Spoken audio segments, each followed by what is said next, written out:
سورۃ النساء کی آیت نمبر 64، وَلَوْ أَنَّهُمْ إِذْ ظَلَمُوا أَنفُسَهُمْ جَاءُوكَ، جب اپنی جانوں پر ظلم کرو تو اللہ کے نبی علیہ السلام کے حضور حاضر ہو جاؤ، پھر وہ تمہاری شفاعت کریں گے، تمہارے لیے استغفار کریں گے، اور تم اللہ تعالیٰ کو غفور رحیم پاؤ گے۔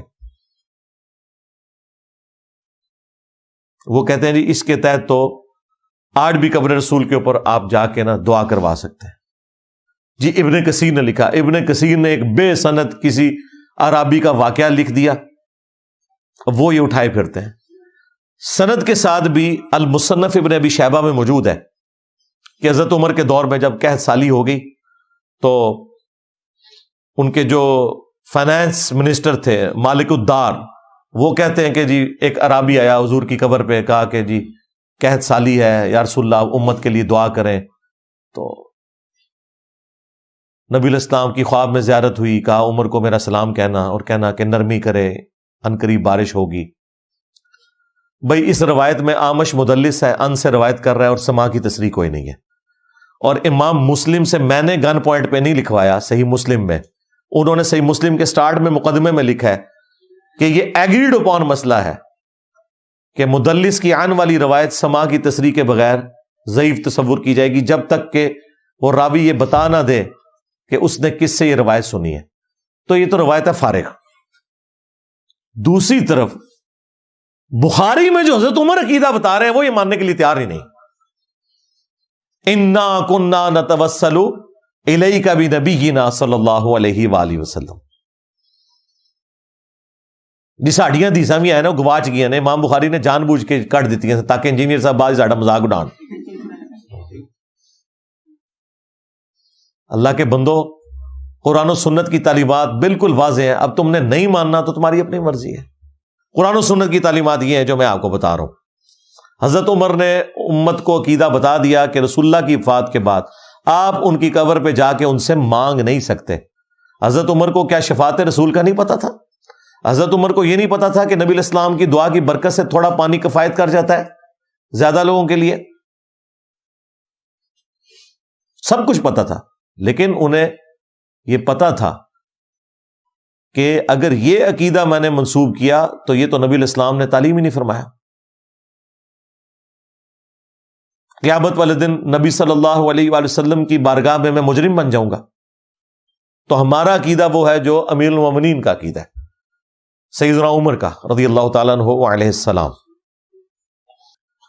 باقی اس حوالے سے جو بعض لوگوں نے یہ مشہور کیا کہ جی صحابہ کرام جب دنیا میں تھے وہ تو نبی علیہ السلام سے جا کے دعا کروا لیا کرتے تھے، تو وَلَوْ أَنَّهُمْ إِذْ ظَلَمُوا أَنفُسَهُمْ جَاءُوكَ کے تحت ہم لوگ پھر کدھر جائیں اگر آپ کہتے ہو کہ قبر پہ نہیں جا کے کر سکتے؟ سرکار یہاں بیٹھے، صحیح مسلم میں حدیث ہے، جو کوئی اذان کا جواب دے، اور یہ بخاری میں بھی اس کا کچھ حصہ حدیث کا موجود ہے، دعا تو بخاری میں آئی ہے،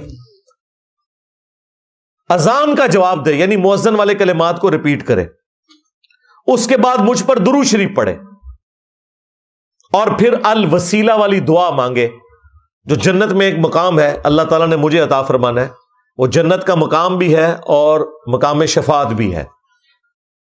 تو جو کوئی میرے لیے مقام وسیلہ کی دعا کرے گا میری شفاعت اس کے لیے قیامت والے دن حلال ہو جائے گی۔ تو الحمدللہ وَلَوْ أَنَّهُمْ إِذْ ظَلَمُوا أَنفُسَهُمْ جَاءُوكَ، پوری دنیا کے مسلمان اپنے گھر میں بیٹھے ہوئے روزانہ 5 اذانوں کا جواب دے کر اپنے لیے شفاعت واجب کروا سکتے ہیں، فارمولے تو موجود ہیں۔ تو یہ جو بلیک میل کرتے تھے جی نبی علیہ السلام نے بعد والوں کو کیا محروم چھوڑ دیا ہے کہ بعد والے لوگ جو ہیں وہ نبی علیہ السلام کی شفاعت پھر کیسے مانگیں گے اگر قبر پہ حاضر نہیں ہوں گے؟ صحابہ کرام تو دعائیں کروا لیتے تھے، ہم کیا کریں گے؟ ہمیں نبی علیہ السلام نے وظیفہ تعلیم فرما دیا ہے کہ تم نے اذان کا جواب دینا ہے، دروشی پڑھنا ہے، الوسیلہ والی دعا مانگنی ہے، میری شفاعت آٹومیٹکلی تمہارے لیے حلال ہو جائے گی۔ الحمدللہ۔ باقی قبر رسول سے مانگنا، اس پہ میری ایک تفصیلی ویڈیو ریکارڈ ہے، قبر رسول سے متعلق عقیدہ، گنبد خضرا سے متعلق عقیدہ، صحیح عقیدہ کیا ہونا چاہیے، قبر رسول کی حاضری کا طریقہ، یہ ساری کی ساری چیزیں میں نے الحمدللہ الگ سے ویڈیوز میں ریکارڈ کروا دی ہوئی ہیں، جسے شوق ہے تو وہ تفصیل کے لیے وہ والی ویڈیوز دیکھ لیں۔ یہ جو آیت ہے وَلَوْ أَنَّهُمْ إِذْ ظَلَمُوا أَنفُسَهُمْ جَاءُوكَ، اس سے اگلی آیت بھی ہے، اور وہ ہے فَلَا وَرَبِّكَ لَا يُؤْمِنُونَ حَتَّى يُحَكِّمُوكَ، اے نبی مجھے تیرے رب ہونے کی قسم یہ کبھی بھی ایمان والے نہیں ہو سکتے جب تک کہ اپنے ہر معاملے میں تمہیں حاکم نہ مان لیں، اور پھر جو تم فیصلہ فرما دو اسے اپنے دل سے نہ مان لیں. یعنی صرف زبانی کلامی نہیں ماننا، اندر سے بھی ماننا ہے کہ جو نبی الاسلام نے میرے حق میں فیصلہ کیا ہے اگرچہ میرے خلاف بھی ہے وہ درست فیصلہ ہے، تو یہ مومن ہی نہیں ہو سکتے. اب مجھے بتائیے اگر اس آیت سے کوئی یہ رزلٹ نکالنا شروع کر دے کہ دنیا کی عدالتیں ختم کر دی جائیں، ایٹ لیسٹ مدینہ شریف میں تو کوئی عدالت نہیں ہونی چاہیے، قبر رسول سے جا کے فیصلے کروائے جائیں، کیونکہ ہمیں یہی کہتے ہیں نا، یہ کہتے ہیں وَلَوْ أَنَّهُمْ إِذْ ظَلَمُوا أَنفُسَهُمْ جَاءُوكَ کے تحت قبر رسول سے جا کے شفاعت کروانی چاہیے. تو ہم کہتے ہیں بھائی اس کا کانٹیکسٹ قرآن میں موجود ہے کہ یہودی جو ہیں اور منافقین اسلام کے خلاف سازشیں کر رہے تھے، کئی کلمہ گو تھے جو اوپر سے مسلمان تھے اندر سے منافق تھے، وہ اپنے فیصلے طاغوت سے کرواتے تھے. تو اللہ تعالی نے فرمایا کہ اب یہ جو لوگ طاغوت سے فیصلہ کروا چکے ہیں نا، اب جب تک آ کے آپ سے معافی نہیں نہ مانگتے اور آپ ان کے لیے دعائیں مغفرت نہیں کرتے نا، اس وقت تک ان کی بخشش نہیں ہونی، کیونکہ انہوں نے آپ کے ساتھ غداری کی ہے.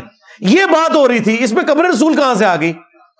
اور اس سے آگے یہ والی آیت کہ تیرے رب ہونے کی قسم، یہ کبھی بھی مومن نہیں ہو سکتے جب تک کہ اپنے ہر فیصلے میں تمہیں حاکم نہ مان لیں. تو اس کا کیا مطلب ہے کہ دنیا کی عدالتیں اب ہم ختم کر دیں گے؟ نہیں بھائی، نبی علیہ السلام کی مبارک زندگی میں تھا کہ آپ سے فیصلہ کروانا ہے، اور آپ علیہ السلام کے بعد قرآن و سنت سے فیصلہ ہوگا.